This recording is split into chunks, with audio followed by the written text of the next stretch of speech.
Hi guys!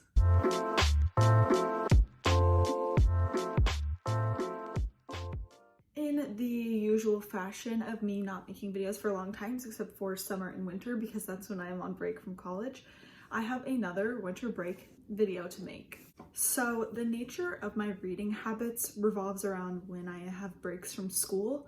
I am a college student, I'm an English literature major, so I read a lot of books. I have a lot of work in reading during my semesters. Sadly, I don't have a lot of time to read for pleasure outside of my schoolwork, so I usually don't tend to make any videos or anything like that just because I'm not really reading that much. But over the summer and on winter breaks when I come home, my goal is always to read as many books as possible because I know that this is pretty much the only time of year when I really have the time to read. I literally just like jam pack all of the books I've been dying to read and I try to get as many done as possible. And I'm gonna share with you what I have been reading. So most of this is January, but I did read a little bit in December. You know, the holidays always naturally are a little bit more busy, so I didn't read as much as I did in January, but I did read 3 books in December, so I'm gonna show those. But then the rest is pretty much a January wrap up. I also have a week left of break, and I'm sure I'm gonna read at least 2 books. So if I do, I will probably insert them. The first book I read when I immediately got home, this was like mid-December, was The 7 Husbands of Evelyn Hugo. Very popular book. I've been dying to read this for a very long time because of how popular it is and how many people talk about it. And it did not disappoint. I will say that at the beginning I was kind of like, is this book too hyped up? Like, am I really enjoying it that much? A lot of hyped up books end up being disappointing for me just because I set my expectations so high, and even though they're still incredible books, like my expectations were just too high and it didn't meet them, which is understandable. But this definitely met them by the end. I think it just took a little bit for me to get into it. I mark lines and stuff that I love. I love Taylor Jenkins Reid.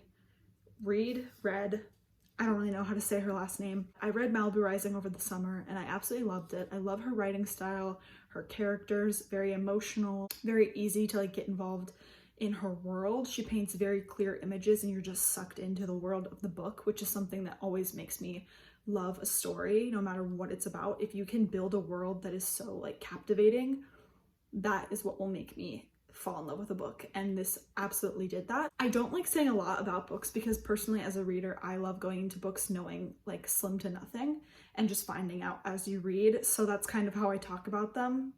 This basically is about a famous Hollywood celebrity, kind of like Marilyn Monroe. She's kind of like a sex icon in Hollywood and she was in a bunch of famous movies, and now she's old and she's kind of going back and telling her life story, and she was always in the press and she's well known for all these husbands she had, but it's told from the perspective of the interviewer who is writing an article about it. But it's much more complicated than that. That's all I'll say. I loved the interviewer. What is her name? Monique. I loved that the story is told through Monique interviewing Evelyn instead of just Evelyn telling her life story. It's very unique. You kind of love Monique just as much as Evelyn Hugo, and I love how it paints her as a very complicated person. There's like good and bad to her. 5 out of 5, definitely. After I had read Malibu Rising and 7 Husbands of Evelyn Hugo, I naturally had to read I naturally had to read Daisy Jones and the Six. Again, loved it. This one definitely took the longest for me to get into. I don't think I was fully sucked in until like 50% of the way through. It was like a 3-star for me until I got to 50% of the way through, and then it became I would say 4.5 or 5 stars. It's definitely my least favorite of the 3 that I've read of hers, but it's still incredible. I really just loved the dynamic between Billy and Daisy, and that doesn't develop until further into the story, so that was really when I started to get super sucked into it. This is told through interviews, which was a style that I really had to get used to. I'm still not sure I really liked it that much, but I loved the story, so I ended up just getting used to it.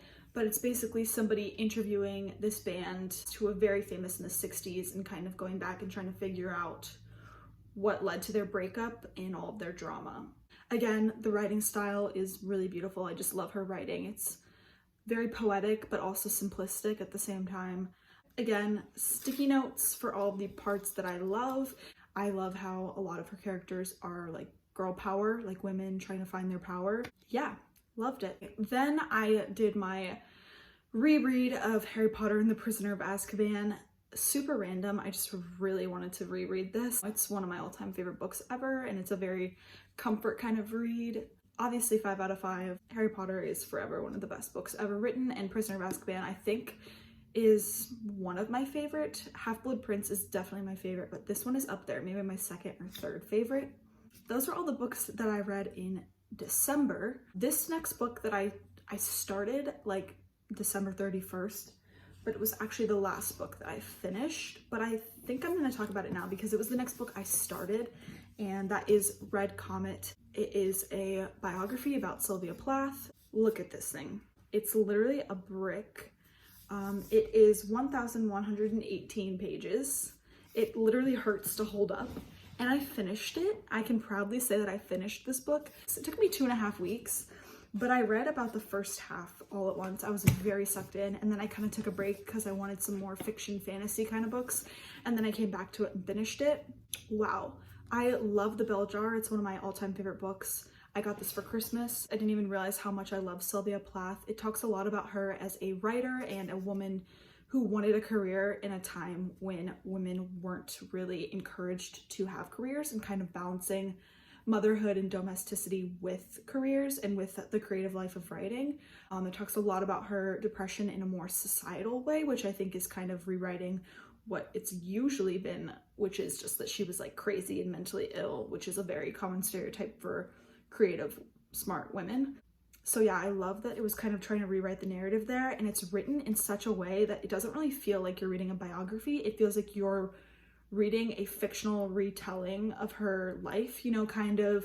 It reminds me of like biography movies like Bohemian Rhapsody or like the Elton John one, where, you know, those are complete biographies. They're about a real person and a real person's life, but they're dramatized and they're told in the way that a fictional story would be told. So it's just as entertaining as a fictional story. It's not like heavily informative and you're just reading facts. You're kind of following the story of her life. It was incredible. I absolutely loved it.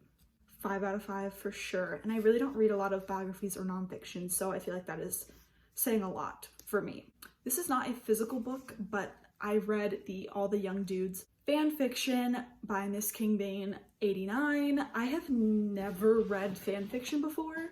Like, honestly, I have never read fan fiction before, so I was a little bit skeptical because I was like, this is gonna be, you know, stupid or not well written. No, absolutely not. This read just like a real storyline, like a real published novel. I would say it deserves to be a published novel. It is that good. It basically is a fan fiction about the Marauders from Harry Potter. I first heard about it on TikTok. I think it's like the most popular Harry Potter fan fiction, honestly, ever. It has like millions of reads. Wow, it was so good. I sobbed like a baby in the third part. I got very emotionally attached to all of the characters. So heartfelt, you just immediately care for them. You're immediately sucked in and like their best friend. And so everything that happens to them, you feel like it's happening to you. And when I finished it, I was like in an extreme book hangover because I didn't know what to do when I was outside of that world. It's a very, very long fan fiction, and I read it in like 3 days. Like, I would just wake up, start reading, and then it would be like 10 p.m. and I would have to go to bed. I literally read it every waking hour. And then when I finished it, I was like, I don't know what to do. Absolute 5 out of 5. It was so good. Then, to get me out of my book hangover, I read this. This is Once Upon a Broken Heart by Stephanie Garber. I also got this for Christmas. Very random. I just saw it like on the Best Books of 2021 on Barnes & Noble website, and I asked for it. Had no idea what it was about. I haven't read Caraval, the main series that Stephanie Garber has written.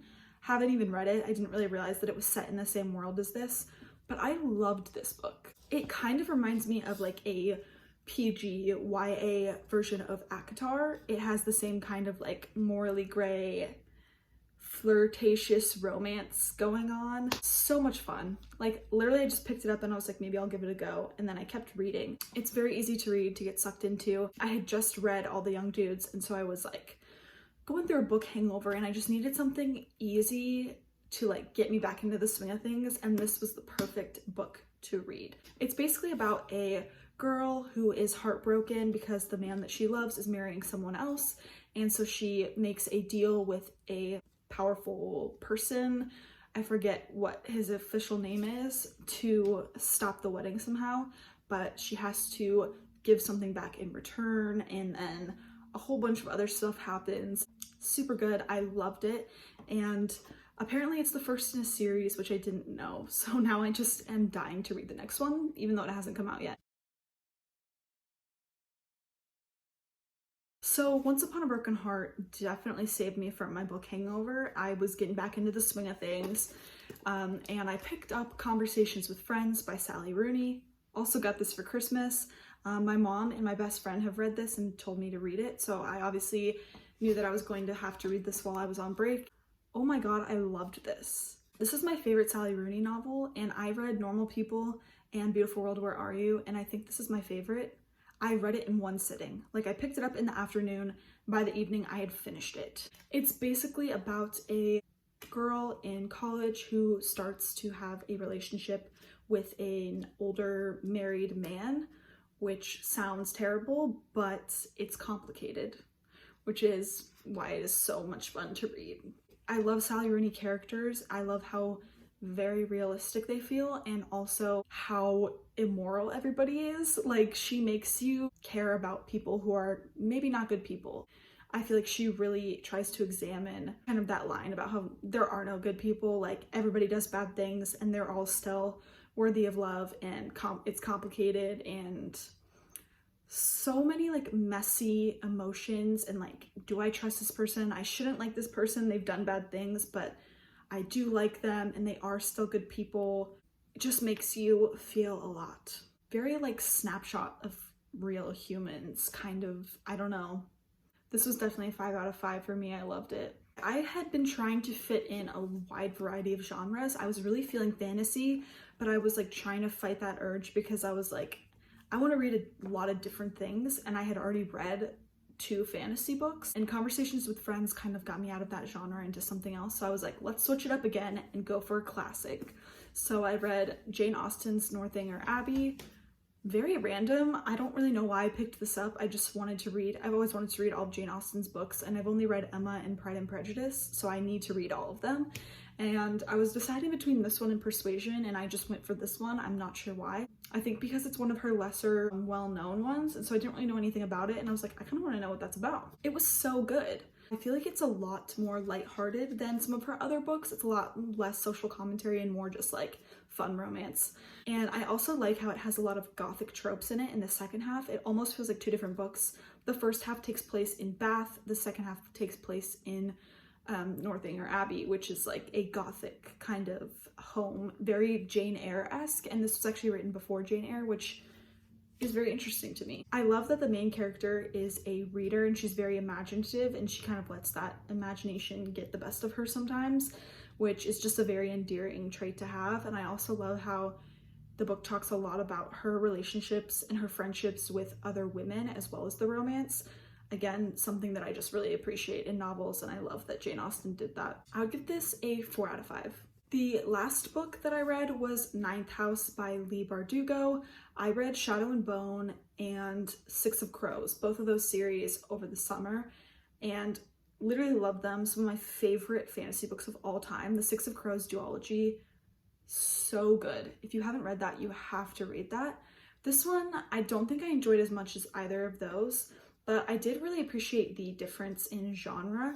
This is a very, very unique genre. It's fantasy, but it also feels realistic sometimes. It's also kind of mystery, like there's a crime that you're trying to solve, but it's also very spooky. Like, I would call this horror almost, because there's like ghosts and hauntings, and it's like scary.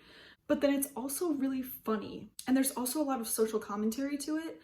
It's a very interesting mix of genres, which I really enjoyed. Basically is about the main character Alex, and she goes to Yale, and she is a part of a secret society that is meant to like check up on all the other secret societies in Yale. They all practice magic, and they have like seances, and not really seances, but they have like magic abilities, and they do things that are sometimes sketchy. And so the main character is kind of in this group that is meant to like kind of like checks and balances. She's meant to like keep up and make sure that they're not doing anything super dangerous, but there's a lot more mystery and a lot more to it than that. It took me a while to get into, but when some of the action started picking up, I was really getting involved. I really liked the main character. She's very funny and kind of feisty, which I always love in a main character. I will say I wish there was more romance. It looks like that might be something that is being set up for the rest of the series, but I would have appreciated some more romance. Again, I love fantasy because I just like being sucked into other worlds other than ours,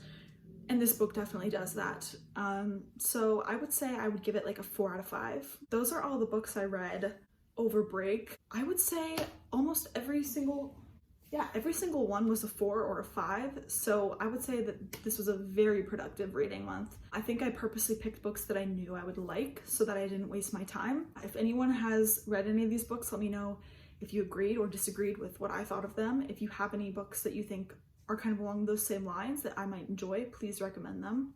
But yeah, bye guys!